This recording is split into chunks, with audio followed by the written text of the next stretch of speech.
Hi everyone. So I'd like to talk to you about death, change and transformation and rebirth, because I'm seeing a lot of this energy at the minute. The people are shedding stuff all over the place. They are shedding the patterns that don't serve them. They are shedding the relationships that don't serve them. They are shedding the jobs that don't serve them. They are shedding the lifestyles that don't serve them. And I'm seeing this in my own life. I'm seeing it in my friends' lives. I'm seeing it in my clients' lives, that there is a really strong death process at work at the moment. And when I talk about death, really, I'm not referring to death as the end, because I don't really believe in the end. Death is a process of letting go of that does not serve you anymore, letting go of the dead wood in your life. Just like the trees at this time of year in the Northern Hemisphere are starting to dry up. They're not quite at the point of falling off yet, but it won't be long. When a tree sheds its leaves, it's because it has come full cycle of needing them for that season, and they are surplus to requirements. They were really useful and really helpful in the middle of summer when the tree needed to generate lots of sugar and life force, but by the time the tree is going into autumn and into winter, those leaves are not needed anymore. And so the tree sheds them. It doesn't hold on to them going, oh, my lovely little leaves, I love you too much to let go of you. No, it sheds them. It lets go. And I can see this happening in all over at the minute. So I encourage you to sit with this death, change, transformation and rebirth energy, and have a really honest conversation with yourself about what is serving you and your life at the minute and what is not. Because it may be that certain parts of your life are desperately trying to shed themselves. And we cling on to the known. We cling on to the old, often because we're afraid of the future, because we're afraid of the unknown. And as a culture, we try to put death off as long as possible. We hold on to life with an iron grip, because in our culture we are so afraid of what is on the other side. We are so afraid of the unknown. We are so afraid of that darkness. But in the darkness, there is a potent brewing of potential of new life. And that new life will serve your next cycle so much better than the dead and the dying old life.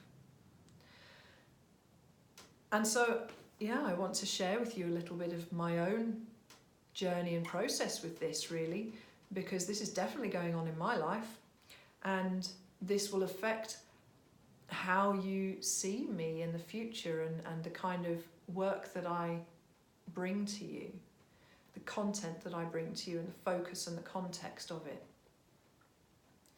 So I've been going through quite a deep healing process since March. I did some shamanic training with my training lodge. I haven't done any training since I've had my children. And so that's been 7 years of me going into deep motherhood and birthing 3 amazing little beings, and really, doing the mum thing. And now my youngest is nearly 3, and he, doesn't need me as much as a little tiny baby needs their mum. So I re-engaged with my shamanic training and re-entered what was really quite a deep transformative process.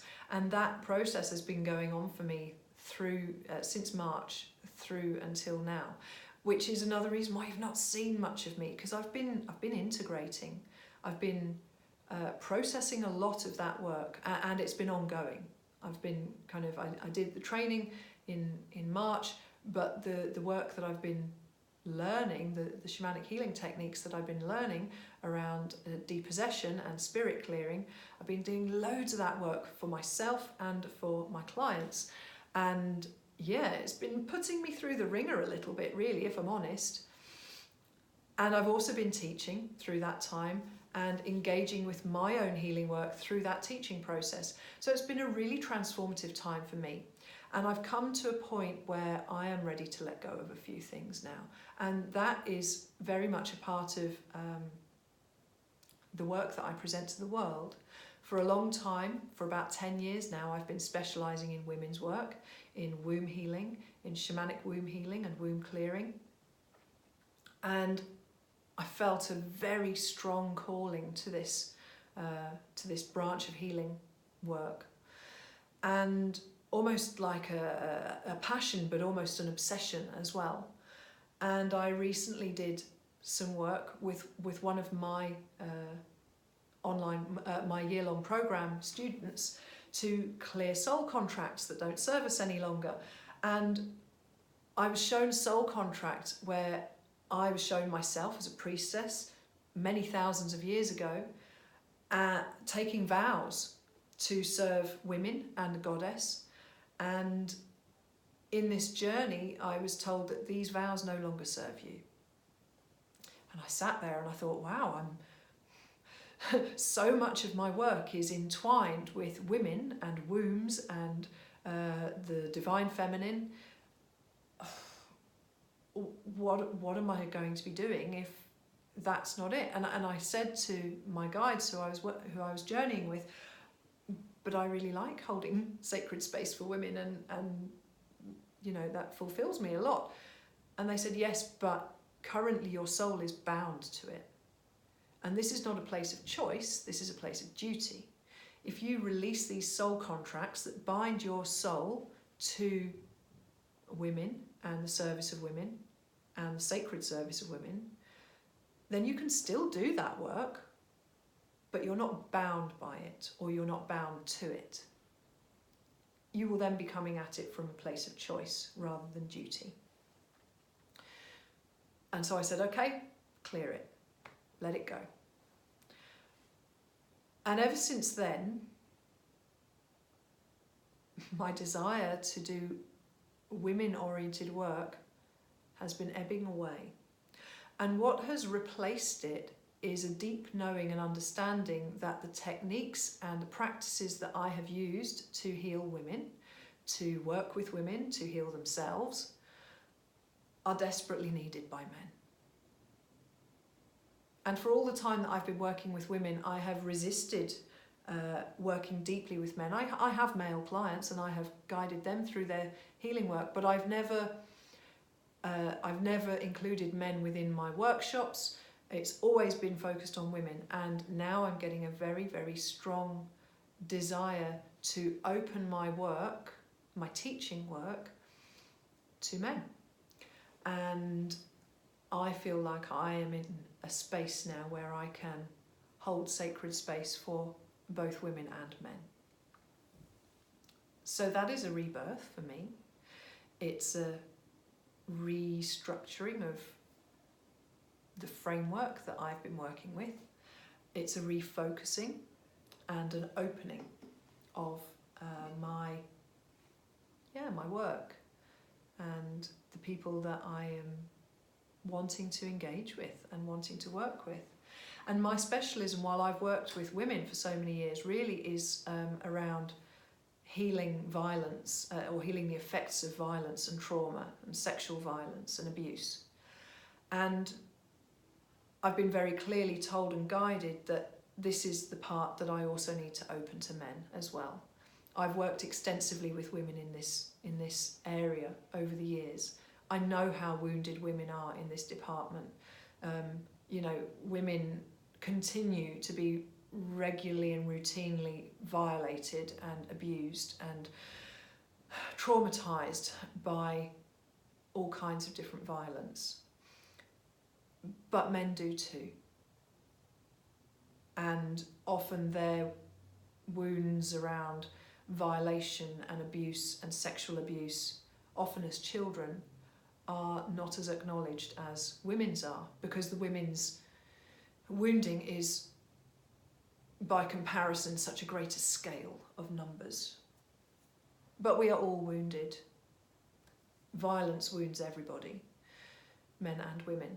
And so, rather than focusing my work on healing women and wounds and trauma, which is where I've been for quite a long time, I'm being very much guided to focus my work on, well, to niche down, as they talk about in the online business world, to really hyper-focus on my specialism, which is healing the effects of violence and trauma. So that's what I'm going to be doing. And so my group and page, Heal Your Womb, I'm going to be shifting into what I have chosen to call the soul journey, which incorporates and encompasses both male and female journeys, both the journeys of the masculine and the feminine within ourselves, the journeys of the masculine and the feminine in the world, in the collective, and the divine feminine and masculine as well. So yeah, I'm being called to serve the balance. And and I'm also being called to help people to find their light, to find their strength, to find their shine and their sparkle. And in shamanic healing terms, we class this as soul retrieval. So you are going to be seeing a lot from me in the near future on soul retrieval and the healing of the soul and the soul's journey. Because when I cancelled those soul contracts, which were binding me and restricting me from expanding, I then had to sit with myself and have a conversation with my own soul and ask my soul, well, if you don't want to do that work anymore, if that is not serving you anymore, if that was restrictive, what do you want to do? Soul, what do you want to do? What do you want me to do? What will serve you? What will nourish you? What will inspire you? What will, make you happy and creative and joyful? And my soul said to me, take them the soul retrieval work. Take them the soul retrieval work, because this is, it's the gold. It's the gold of shamanic healing work, is soul retrieval. Because you can do so much further work after you have reclaimed your power, your personal vital essence, your sparkle, your shine. It's much easier to do the shadow work. It's much easier to do the darkness work when you have strengthened yourself and empowered yourself with your own soul force. So these are the two new directions I'm going to be taking my work in. And so you will be seeing changes to the group name, changes to my page name, changes to my focus, my direction, and the work that I'm presenting to you.